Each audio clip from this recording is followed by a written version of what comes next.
Want to grow on TikTok? Join our agency for support with expert mentoring, stream protection, and audience growth. It's time to level up. Scan the QR code or click the link in the description to join today.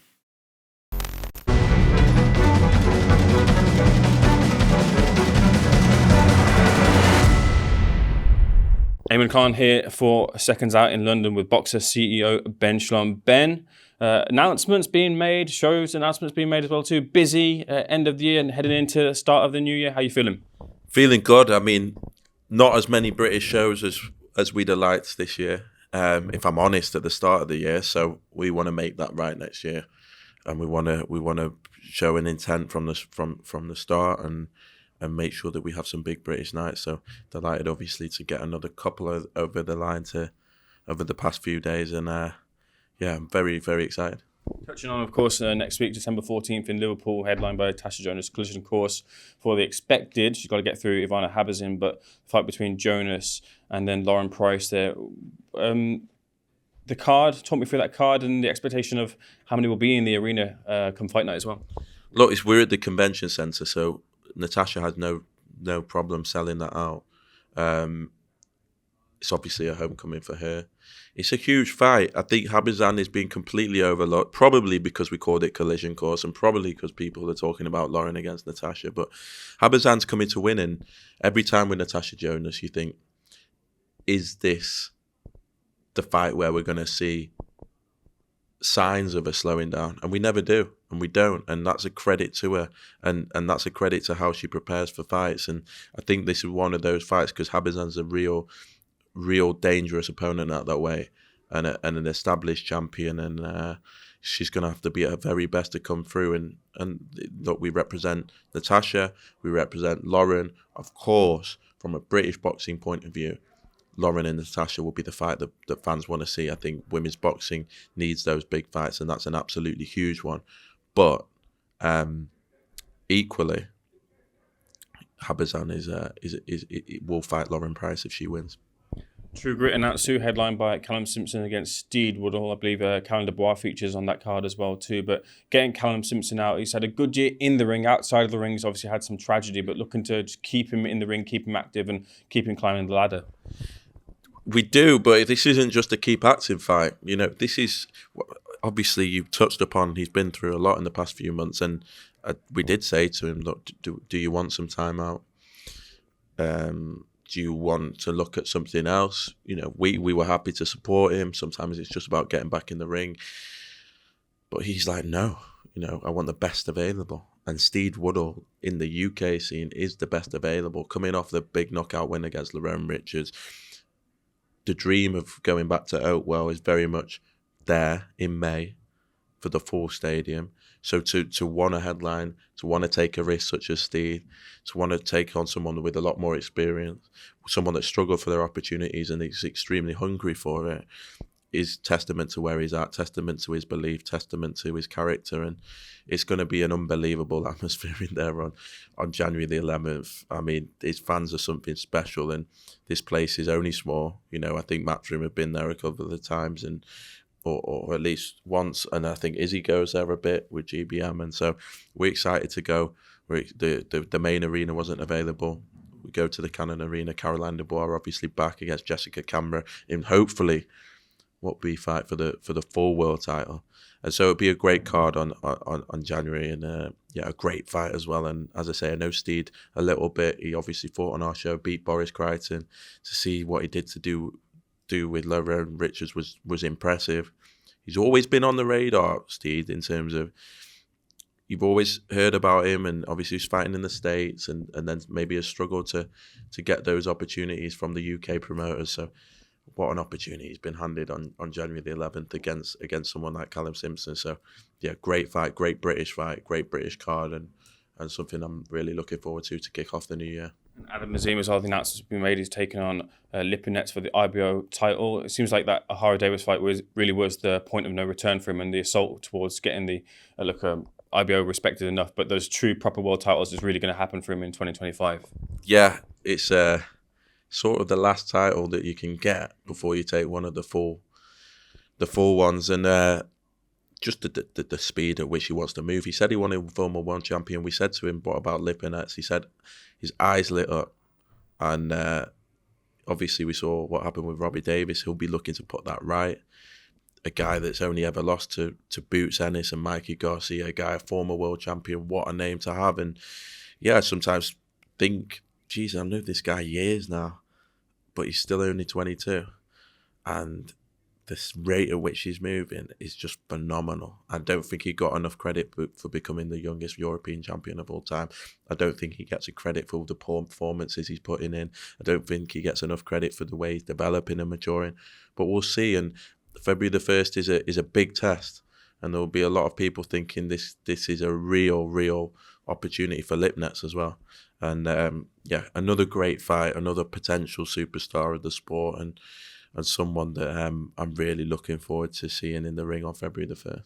Can we take these announcements for shows in January and February as kind of a strong statement heading into the next year? There's always kind of been rumour and innuendo as to the status of Boxxer's deal with Sky Sports, but can we take this as, at least in the immediacy, that there's going to be shows throughout the year here, and the Sky and Boxxer relationship will continue?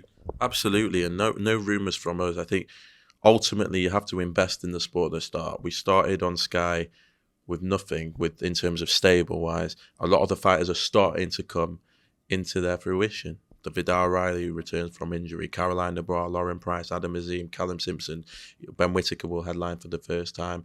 We've got a big women's night pads in March, but the point being is these are fighters that we've invested in collectively, and they're only getting to the business part of their career.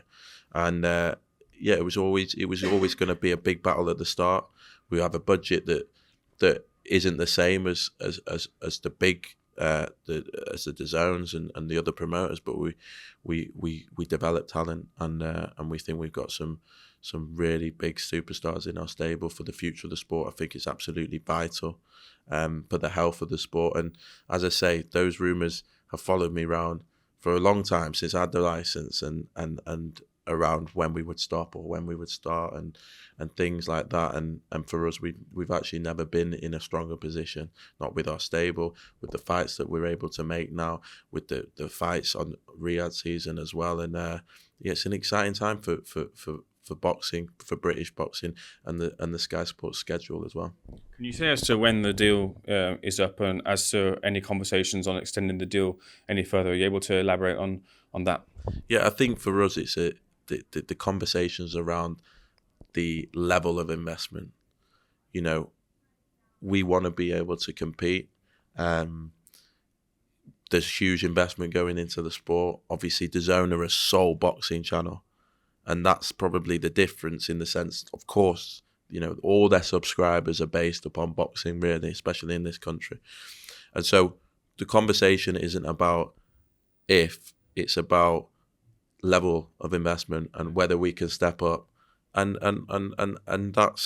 that's a good place to be in. And ultimately the sport's in a healthy place, and I think anyone who would want Sky Sports to think about coming out of boxing, probably maybe when Matchroom left them and they didn't have any stable, probably that was the time where maybe they most considered it. But you know, they're so important to the health of British boxing. They're so important for getting new fans into the sport, mainstream fans into the sport, and they've had to go on a building process, and it's only now that we're starting to see the success of that work. Frank Smith recently said on an interview with SecondsOut, he felt that, in his personal opinion, that Sky Sports shouldn't renew with Boxxer. Had that gone through to you? What did you think to those remarks? I've always said with Frank, he just is. I've said, and he asked me about this, and I think I called him a Twitter troll, and I think that was a good description of him. We met, I think, a couple of weeks ago. I think he really likes me, to be honest, and I think things are, obviously with the Eubank Benn fight and fights like that, things are in a good place. But as I say, look, I'm not going to expect other promoters to be our biggest fans, and yeah, I think it is what it is. I've got a couple of more questions to run through before, and I know we're pushed for time here. I wanted to ask you, first of all, your thoughts on the move from Frank Warren to Queensrÿ and what that means for boxing as a whole. As another promoter moves from the normal or traditional means of TV off the platform app. as a DAZN is? The bigger the platform, the more people see it, and DAZN do a fantastic job, and they're investing heavily in boxing, and who could want more than that as a boxing fan and for fighters? But Channel 5, Sky Sports, ITV, who don't do it anymore, these guys are so important for the sport. And so it almost makes our challenge even bigger. There's a responsibility on us to make sure boxing is still reaching people that it doesn't usually reach, and make sure that the sport is still growing. And I think we can do that, and I think it can work extremely well. You've seen with Riyadh season, different broadcasters working together and getting involved, and that's worked really well as well. So I've got no doubt that it will be great for boxing, but I also think, as you said, it highlights the importance of television exposure as well for the sport.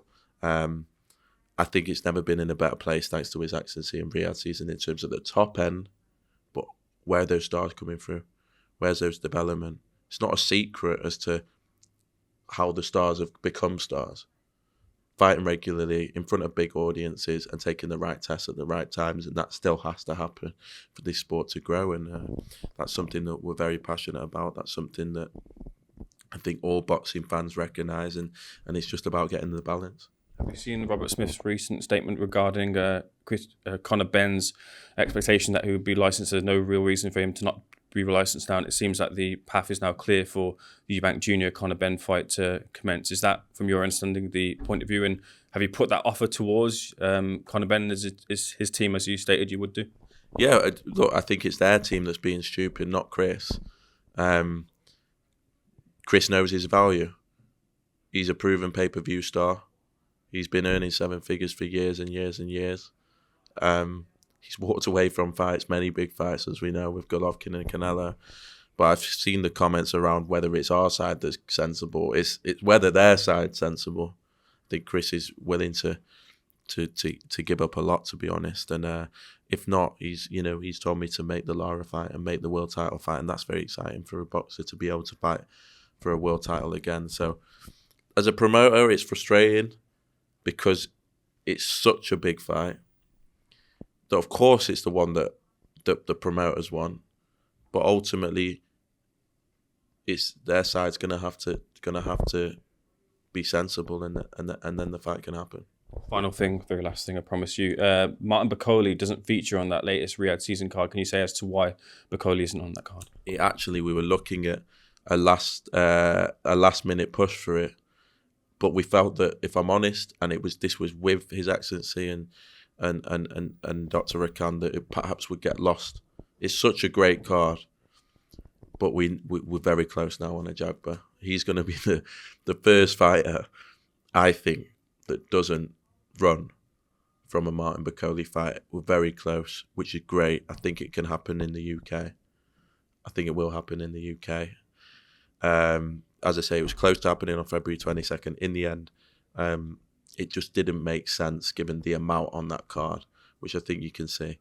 But thankfully for Martin, we have the support, and we're ready to go with that fight. Ben, appreciate it. Thank you.